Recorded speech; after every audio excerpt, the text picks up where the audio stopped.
Sunday, July 6th, we woke up. Of course, we had a great chef's breakfast. That's one thing that will never get old to me in my life. And I'm saying this to you guys. So when this happens in my life, I can come back to this clip and insert it in the video. I will have a full-time private chef because the way that just makes everything easier, everything flows better. I will have a private chef in my life. We wake up, have the private chef. Okay, y'all, it's time to get on the sprinter. We're going to a mud bath.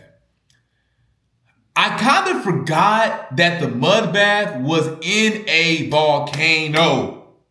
So we had to go up a volcano, and the stairs were they were not FDA approved. I know that's not the right saying, but they were not, nobody approved these steps. They were creaky, and I'm like, bro, this is so high up. This is dangerous. I've never done a mud bath, but I'm down for it. You know, we had to take off most of our clothes. We left all of our belongings in the sprinter, but Freddie, our tour guide, was there. So, I felt safe leaving my phone there. No, I think I brought my phone and somebody else brought their phone, I believe, because we had to get the content. And then the videographer was there as well, getting some content. I have that video on my Instagram, KennyJTV. Look at that video. And I may upload it as a short as well. We get up there, we get in the mud bath, and that was one of the most relaxing experiences in my life.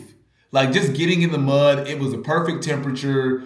They said it was 60 feet deep, but you obviously can't go under. You can do this and you still won't go down. I guess because of the buoyancy, something with science, I don't know, but you couldn't go down, so you were literally floating. We were all in there. They had people in there massaging us. It was a really great time. So we were in there for probably 20, 30 minutes, and then they took us to this river. Now, I'm going to be honest with you, I felt like a true Colombian going into the river, and they had these ladies out there with buckets, pouring water over us, getting the stuff out of our hair, our head, our body. It was really relaxing, really cool. The one thing that just kind of blew me away was after that, we went back to the sprinter. All these women from the pond, whatever, they were following us back to the sprinter, and they were asking for money. We need money.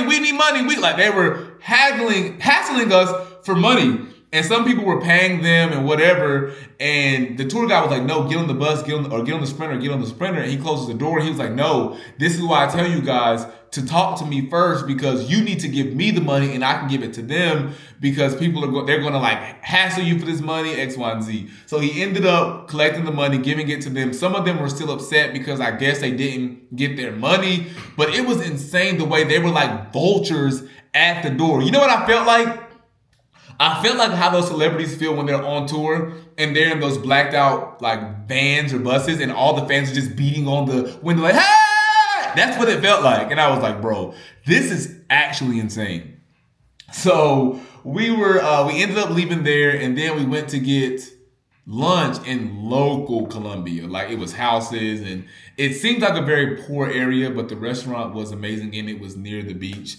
Colombia, again, is such a vibe. We ate there, had a good time. I had some chicken, and I had some rice and some other things. And I'm hungry just thinking about it.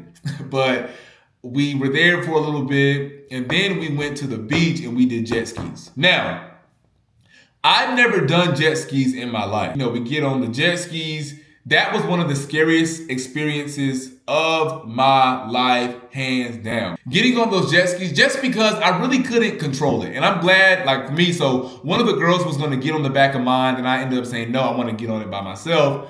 Thank God, one of the guys that worked there, one of the Colombian guys, ended up on the back of mine just to help me. Bro, I was riding, I was looking at one of the girls. Do you know I was headed directly for a boat? Because not only were the jet skis in the water, but it was also boat rides going on, ferries. It was a lot. So it was busy in the water. And I didn't know how to turn. And I promise you, if he was not on that boat, on the jet ski with me, and that girl was, we would have went right into that boat. So thank God that he was on the back of my boat, and I did not let that girl ride on the back of the boat with me. Love you, Marley, but I saved both of our lives. So after the jet skis, the photographer was on the shore taking pictures of us. It was a good time. And then we ended up going back to the villa and I believe we had dinner and went out again. I believe, I can't remember. I'm a little fuzzy on that night. The final day in Colombia was really like a chill day for me. They went to go do ATVs because we were supposed to do ATVs the day before, but we ended up doing jet skis. So they did ATVs on the beach. Now let me tell you, it looked like a vibe. It looked like a good time. Do I hate that I missed it? No, because I was able to stay at home. I pulled out my laptop. It's Monday at this point. I'm going through emails. A few of the people stayed back with me. We were listening to music. We went to go get food. It was a really good, relaxing experience because, again, when I'm on vacation, I need days of just relaxation. I can't go.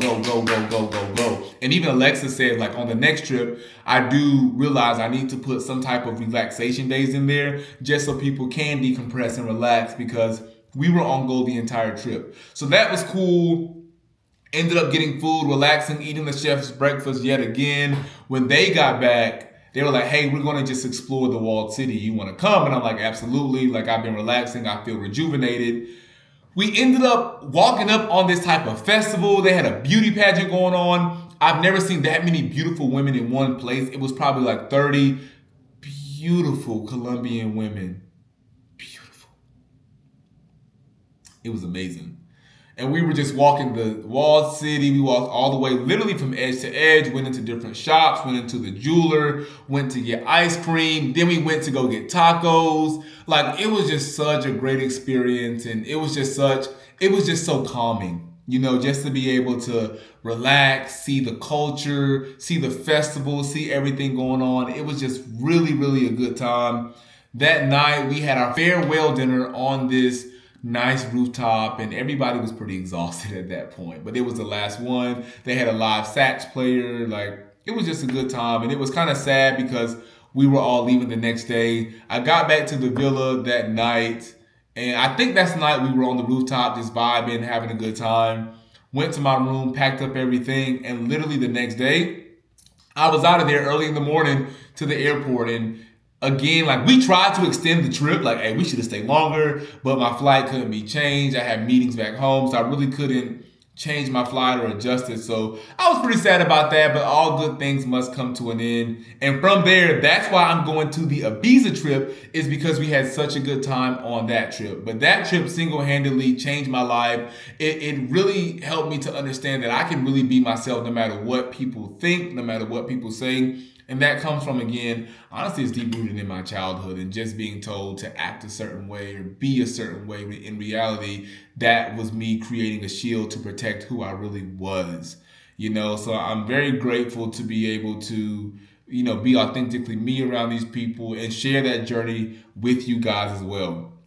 So that was my experience in Colombia. If you have any questions, drop them in the description box below or the comment box below. I want to make more videos about these places. So when you go to these places, when you travel to these places, you're well equipped. You know what to expect. You know what's going on. Colombia was one of my favorite places. Anybody that travels that I know, they always say that Colombia is one of their favorite places, and I see why. I would definitely go back to Colombia. I told them we need to run Colombia back. Don't forget to like, comment, share, and subscribe, and hit that bell for my latest notification, because we dropping content back to back to back. Again, my name is Kenny J, and this is Kenny J TV.